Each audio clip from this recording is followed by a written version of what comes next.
Hi, this is Alex from phpacademy.org and I'm back with another video for the new Boston. Now, in the previous video we looked at sending email using PHP mail function. Now, if you haven't already watched that video, I recommend you go back and watch it before you watch this, as this video is going to deal with submitting a contact form. So for example, you've seen websites where you have a contact us page, and you fill in your information and you click the submit button.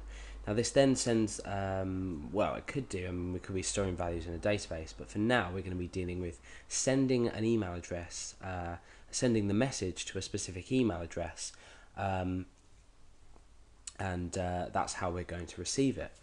So the first thing that we're going to do is we're going to create our form. So let's go ahead and say form action equals something and method equals something, and then we end with form. So the form action is going to be index.php, so we're going to be submitting back to the same page. This is going to submit it in post data, so we're going to submit a large amount of data that we don't want to be shown in the URL bar, so we use the post method to send the data in our form. So let's go ahead and set up the form before we start processing our script, or inside PHP. So the first field I'm going to create is name, and and I'm going to break down after this, and I'm going to say input type is text because we're taking a text value for the name, and the name of this is contact name. Okay, now we're going to break down a couple of times, and we're going to say email address, and we're going to break, and we're going to say input type equals text again, name equals contact email. Now, I'm not going to specify things like telephone fields, this is up to you to input for yourself, but the next thing I'm going to do is message. So we're just going to be passing 3 fields through PHP that are going to be sent to our email address. So now message, we're going to put a text area. So a text area is just a large text area that can be typed in. So text area.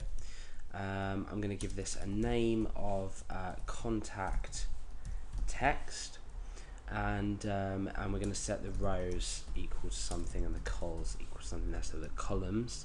So we've got 6 here and say 30 here. That should give us a large enough space to submit our data. So we're going to go on the presumption that all of our fields are required by this contact form.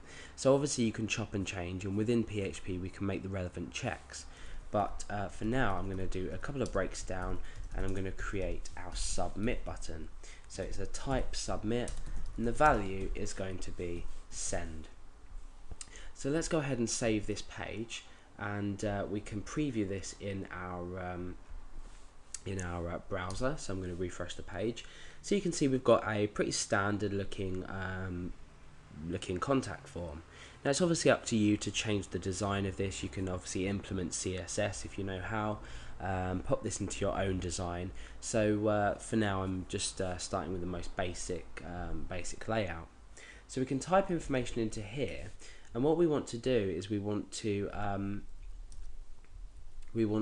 enter different email addresses and our messages, and we're going to test out, we're going to fill in all fields first of all. This is what we need to make sure will happen. So let's go over to back to our file and edit this. Okay, so inside PHP, when this is submitted, the first thing that we want to do is we want to check to see if the form's been submitted. So we need to check that each element is set. So we use the isSet construct, and we say isSet $_post, because remember we're submitting these variables using the post variable, or post method, so we pick them up by $_post. And then inside here we need to specify the first variable that we're passing, and this is contact name. Then we need to say and, so we apply the and operator. So we're saying if the contact name is set, and and is set $_post, and we need to now specify the next field that we're submitting, that's contact email.